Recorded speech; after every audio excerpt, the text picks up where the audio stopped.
여러분들의 그 책자에 이 77페이지서부터 나오는데, 우선 여러분들이요, 여기 엘리베이터 타고 내려갔다 올라갔다 하면 거기 네 사람의 초상화와 그들의 이 생일, 그리고 세상을 뜬 사망일, 이게 이제 그 기록이 되어 있습니다. 그래서 저는 늘 엘리베이터 탈 때 그분들을 기억하면서 뭐 0964, 8346, 0588, 이 0588이 박윤선 목사님 태어나신 해고 또 세상을 뜨신 하나님이 불러가신 해입니다.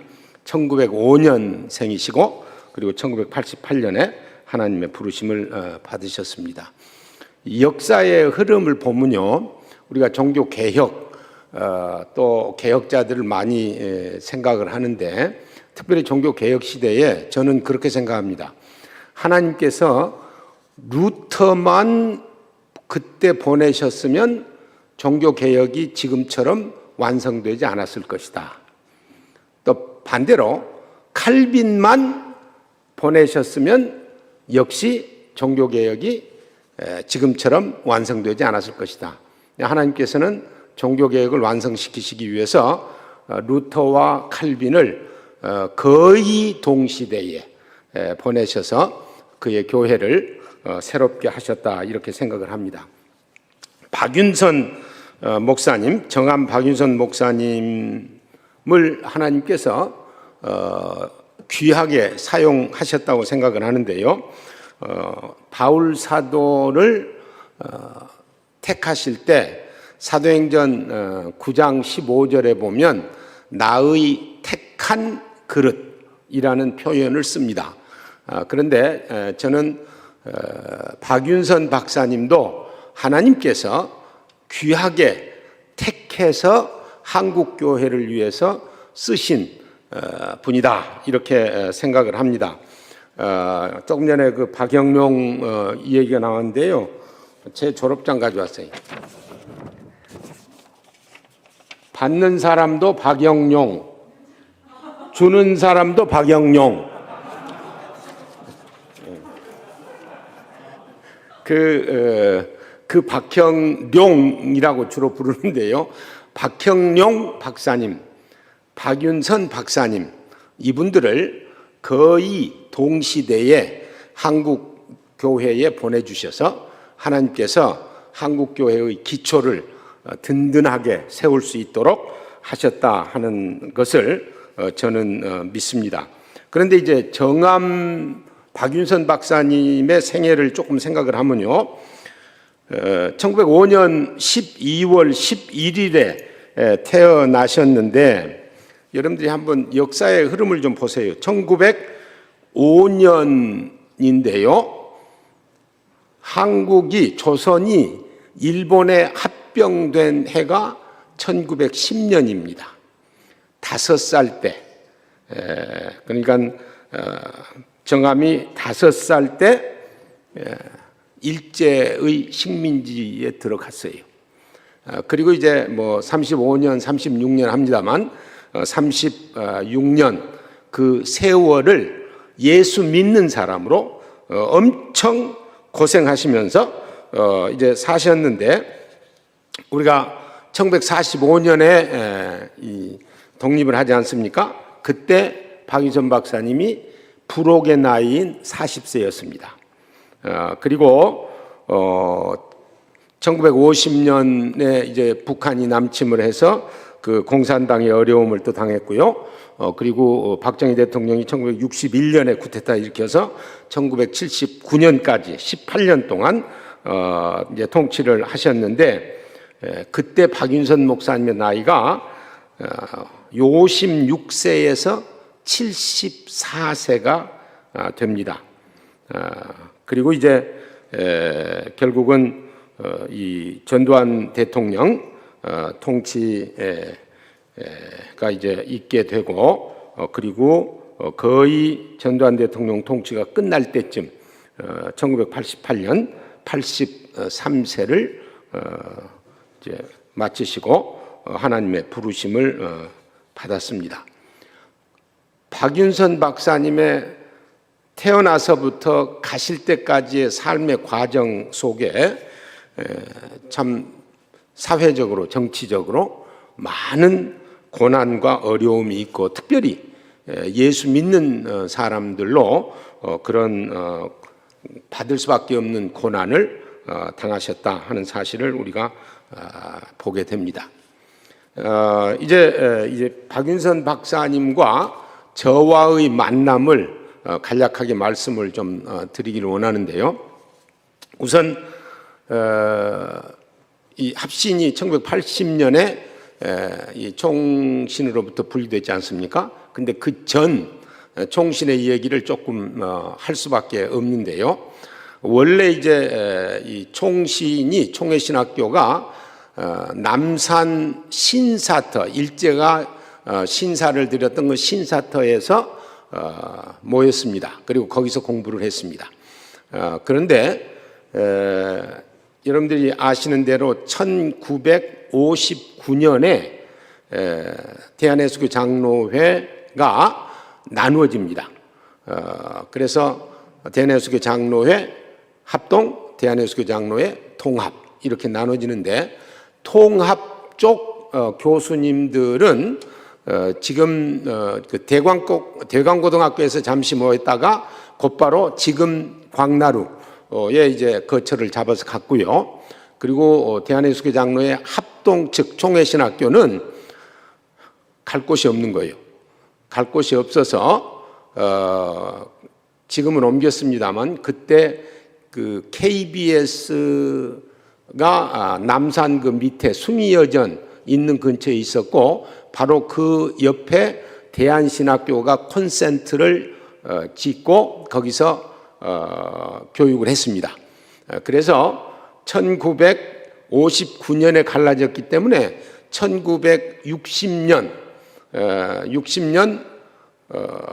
이제 갈 곳이 없으니까 대한신학교 그 콘센트를 낮에만 사용하는 조건으로 해서 한 학기를 거기서 보냈습니다. 그래가지고 그때 또 여러분들이 기억을 해야 하실 것은요, 1959년에 통합 합통이 갈라졌는데, 그런데 또 1960년 12월 13일에 승동교회에서 고신 측, 지금 고신입니다. 고신 측 총대 131명, 합동 측 총대 233명, 그래서 총 364명의 총대들이 모여서 교단 합동을 합니다. 그때 이제 교단이 이제 합동이 되었는데, 사실은 그때 그대로 있었으면 지금 고신 측 없이 일이 제대로 됐을는지도 모르는데, 어쨌든 이제 합동했다가 2년 뒤 1962년에 한상동 목사님이 고려신학교를 복교해야 되겠다 이렇게 생각을 하시고, 결국은 1963년 9월 17일서부터 20일까지 부산 남교회당에서 목사 36명, 장로 36명, 합계 72명이 모여서 대한예수교 장로회 고신 제13회 환원총회를 조직을 해서 이제 고신이 떨어져 나가게 된 겁니다. 그런 어간에 고신에서 사역을 하셨던 박윤선 박사님이 성수주일 문제로 좀 갈등이 있으셔가지고 1960년 가을에 고려신학교를 떠납니다. 그리고 이제 1961년 1월에 서울 서대문 근처에 있는 동산교회를 개척하셨고, 그리고 61년 3월부터 개혁신학교라는 명칭으로 신학교를 시작하셨습니다. 그러니까 박 목사님의 마음속에는요, 신학 교육하고 목회가 항상 공존하고 있었던 것을 저희들이 보게 됩니다. 그리고 이제 서울로 왔는데요, 그때 무슨 일이 벌어졌느냐 하면은 이 ICCC 총재인 칼 맥킨타이어가 10만 불, 지금은 10만 불 하면 뭐 별로 큰 것 같지 않은데요, 그때는 상당히 컸습니다. 10만 불을 합동 측에 기증을 하셔서 용산역 앞에 노란색의 건물이 하나 있었는데 그걸 샀습니다. 그래가지고 이제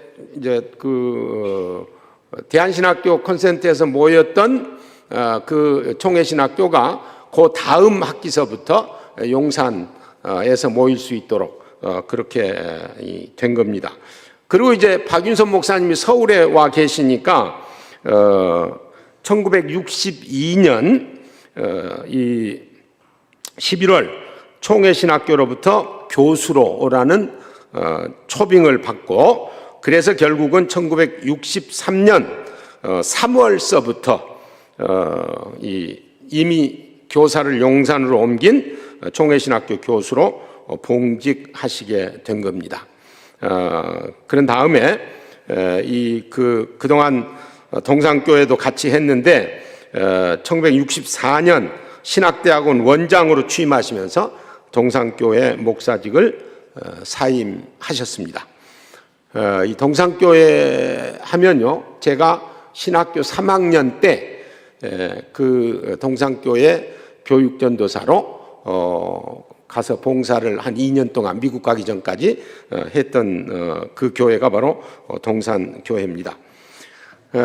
이제 제가 박윤선 목사님의 그 성함을 듣게 된 것은 제가 고등학교 시절에 용산에서 이제 교육을 한 그 노란 건물에서 신학교가 이제 운영이 됐는데 거기를 가끔 방문을 했습니다. 왜 방문을 했느냐 하면 제 형님이 박형만 장로님이라는 제 형님이 거기 교무과에서 일을 하셨고, 또 시골교회, 제 시골교회 전도사님들이 거기서 공부를 하고 있었으니까 가끔 이제 다니면서 박윤선 목사님이라는 교수님이 계신다라는 이름만 듣기 시작한 겁니다. 그게 이제 처음이에요.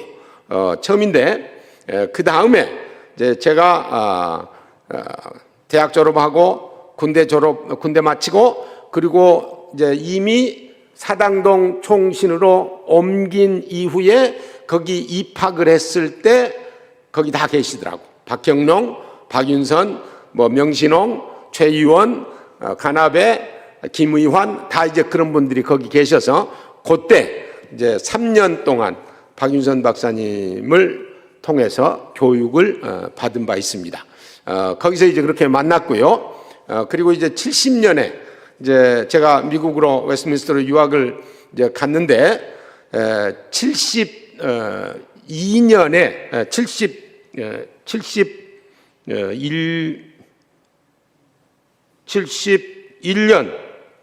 2년이 아니라 71년입니다. 71년에 박윤선 목사님이 담석증 치료차 미국에 오셔서 필라델피아를 방문하셨어요. 그때 이제 잠시 또 제자들이니까 경제적으로 어려우니까 저희들이 이제 모여서 조금 경제적으로 모금을 해가지고 좀 보태기도 하고 그런 상황이 있었고요. 그런 다음에 박윤선 박사님은 건강이 호전돼서 1972년 7월에 다시 종신으로 복귀하시고, 그리고 1974년 70세로 명신홍 박사와 함께 종신대학원을 은퇴를 하셨습니다. 이 정한 박윤선 박사님의 이 신학 교육을 생각을 하면요, 봉천신학교 2년, 고려신학교 14년, 개혁신학교 3년, 총신대학교 신학대학원 11년, 그리고 합동신학대학원 8년, 이렇게 해서 38년 동안 박 목사님께서 신학교육을 하셨다 하는 사실을 저희들이 알게 됩니다. 이제 박윤선 박사님에 대해서 이 시간이 이미 다 지나버렸거든요. 어쩔 수가 없는데 빨리 진행을 하자면요. 과거에 그런 이제 상황이었고, 그 다음에 이제 뭐 있습니다만, 여러분들이 읽으시면 될 거고, 제가 그리고 그 뒤에다가 뒤에다가 이 그 레퍼런스를 집어넣었거든요. 그 이유는 박윤선 박사님에 대해서 참고를 하시려면 그 레퍼런스 참조를 하시면 되겠다 싶어서 이제 그렇게 한 거고요. 그 다음에 이제 83년 묵은 죄인 정함의 인품에 대해서 잠시 이제 생각을 하려는데요. 빨리빨리 할 거예요.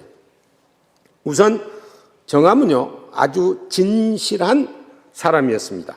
목사라도 실력이 없으면 결국 외식하게 되고 하나님 앞에 합당한 목회를 하기 어렵다. 그래서 첫째도 진실, 두 번째도 진실, 세 번째도 진실. 진실한 사람이었고요. 그리고 아주 온유한 사람이었는데 원칙에는 아주 확고하신 분이었어요. 어느 날 요 정문에서 어느 학생이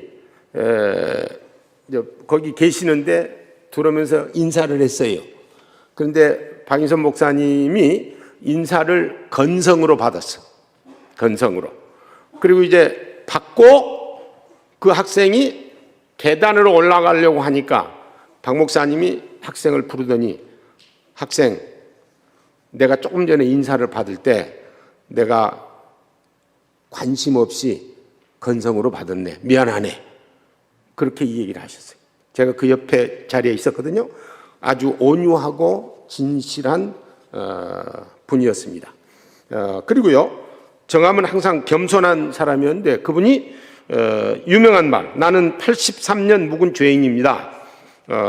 마치 바울 사도가 디모데전서 1장 15절에서 죄인 중에 내가 괴수다 라고 말씀한 그 말씀을 연상케 하는 그런 말씀을 하셨고, 1986년 11월 11일 합동신학대학원 대학교 개교기념 예배에서 바리새인이 다른 사람이 아니요 내가 바로 바리새인이다 이렇게 말씀하실 정도로 겸손한 분이었고요. 그리고 정함의 정함을 얘기할 때 기도를 뺄 수가 없는데, 이 정함은 항상 기도할 때는 시간을 바치고 기도해야 한다. 기도가 안 나오면 나올 때까지 기도해라. 기도가 막히면 열 때까지 기도해라. 기도가 싫으면 좋아질 때까지 기도해라. 이렇게 기도에 대해서 강조를 하셨습니다. 그리고 정함은 성경 말씀에 붙잡혀서 사신 분인데, 그의 그 말씀 계시 의존 사색이라는 그 모토 하나, 이걸 봐도 얼마만큼 계시에 의존했는지 우리가 잘 알 수가 있습니다. 여기 정함이요, 성경을 잘못 해석하면 목사는 평생 강단에서 거짓말을 하는 격이 되고 거짓말의 괴수인 마귀와 같은 노릇을 하는 것이다 이렇게 말할 정도로 성경에 대한 그 말씀에 붙잡혀서 사는 삶을 살았습니다.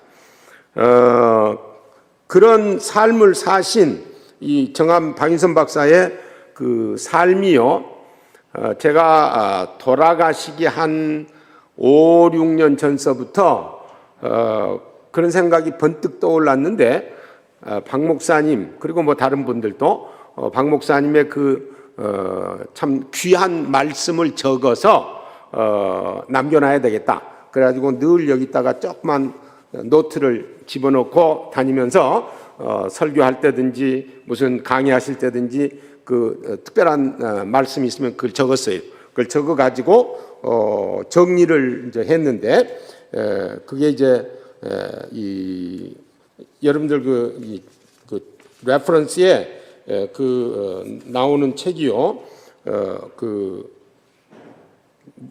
정함 박윤선에게서 배우다 국제제자훈련원, 거기서 나온 건데 거기에 있는 것을 약간 발췌를 했습니다. 우선 성경에 대해서 이런 말씀을 하셨어요. 이 성경을 잘못 해석하면 조금 더 말씀드린 것처럼 목사는 거짓말하는 것이다. 그렇게 했고요. 그리고 기도에 대해서는 이제 죽도록 기도하라. 여러분들이 지금 이 엘리베이터 때문에 그 로고가 없어졌는데, 이 엘리베이터 이제 넣기 전에는 그 앞에 죽도록 기도하라. 그게 이렇게 팻말로 있었어요. 그리고 이 환난을 면케하소서는 옳지 않다. 환난을 벗어나게 하소서는 진리이다. 하나님이 은혜를 주셔서 환난을 벗어나게 할 때 신자는 깨닫게 된다. 그리고 삶에 대해서는요, 항상 이 죽을 공부를 하면서 산다. 이렇게 얘기했고요. 거기 그 50원 꾼 얘기, 루트 선교사로부터 꾼 얘기를 했으니까 읽으시면 좋겠고, 그리고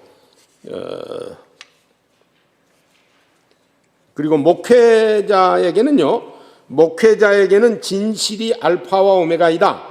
진실로 시작하고 진실로 진행시키고 진실로 끝맺는다. 이런 말씀. 그리고 이게 우리가 귀담아 드려야 할 게, 오늘날 목사가 양떼를 먹이는 것이 아니요 양떼가 목사를 먹이는 형편이다. 이런 말씀도 하셨습니다. 그리고 이제 신학교에 대해서는요, 무슨 말씀을 하셨냐면은, 합동신학교에는 어렵지 않은 일이 없고 되지 못하는 일이 없다. 그리고 또 공부하다가 죽어도 좋다. 공부하다가 죽는 것도 순교이다. 이런 말씀도 하셨고요. 또 그리스도 예수에 관한 정함의 그 말씀은, 진리는 바로 주님 자신이시다. 과학적 진리도 진리가 아니다. 저 위에서 결정한다. 2 플러스 2 이꼬르 4라는 것도 그리스도 밖에서는 진리가 아니다. 이렇게 말씀하실 정도로 말씀을 강하게 하셨고요. 그리고 죄와 회개에 관한 정함의 말씀은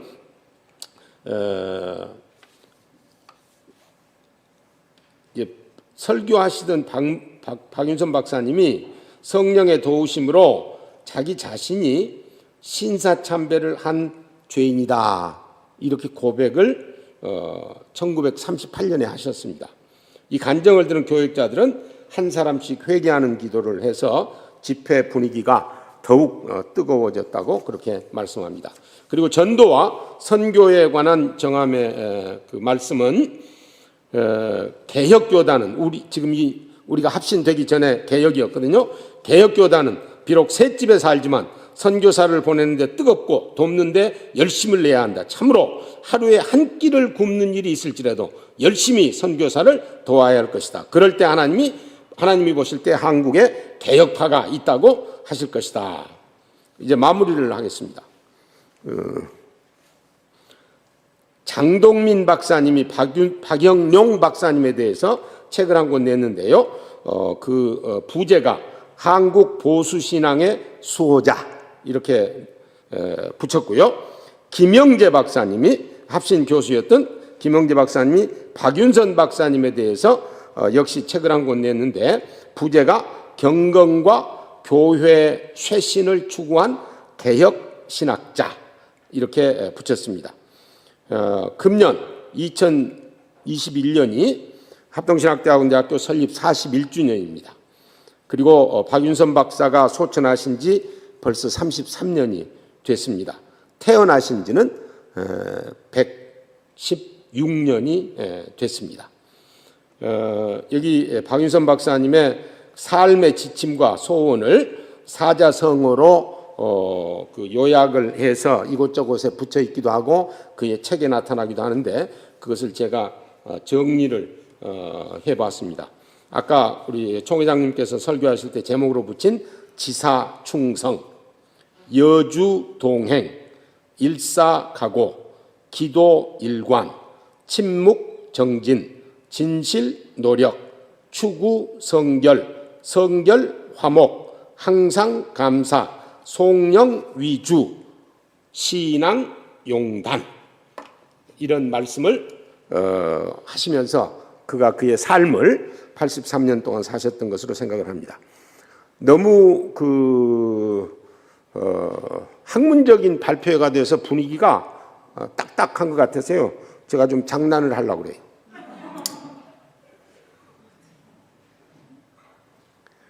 박윤선 박사님은 교회, 성도들에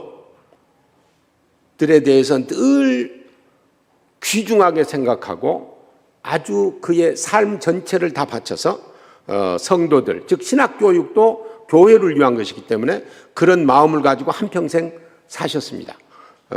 그런데 이 초가요, 그 성도들을 상징하는 그런 특징이 있기 때문에 제가 지금 이걸 가지고 나왔어요.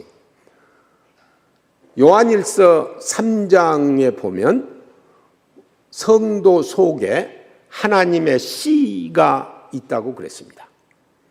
그 하나님의 씨가 있기 때문에 성도들이 그만큼 귀중하고 하나님께서 그의 아들을 희생시켜서 우리를 그의 자녀로 만드실 정도로 그렇게 우리를 귀중하게 생각을 하셨거든요.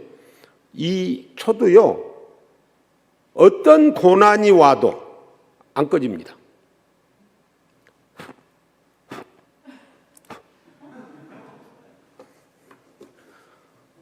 걱정되지요.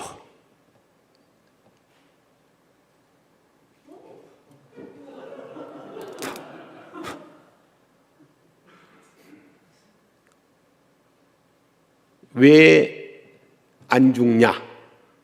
죽을 것 같죠? 살아납니다.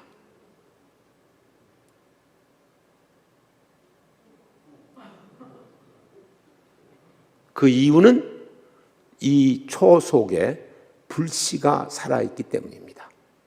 우리 속에 하나님의 씨가 있다는 것, 그리고 그 씨 있는 성도들을 위해서 우리가 부름받았다는 사실, 정암도 그 의식을 가지고 한평생 산 줄 압니다.